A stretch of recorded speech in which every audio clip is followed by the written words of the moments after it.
haalota kee jijjiiruu barbaadda taanaan dursa irratti of jijjiiruun dirqama keeti.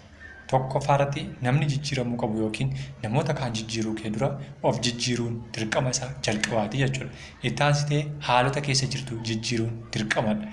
Inni sadaffaan naannoo keessa jirtu jijjiiruun dirqamadha. Sababni isaa tokkoffaa irratti wantoota jireenya kee milkeessuu danda'an jijjiiruu gaafa barbaaddu sammuu kee yookiin immoo ilaalcha kee jalqaba irratti of jijjiiruu yookiin immoo maayindi seetii isa jettu sana of jijjiirtee jennaan ilaalcha gaarii qabaattaa, ilaalcha nama waadhaa inni ilaalcha nan darba jedhu qabaattaa jechuudha. Itti aansitee haalota ittiin wantoota sana jijjiiruu dandeessu kan durii bartee yookiin immoo kan duraan barte sanarraa haalota haaraa uummachuudha.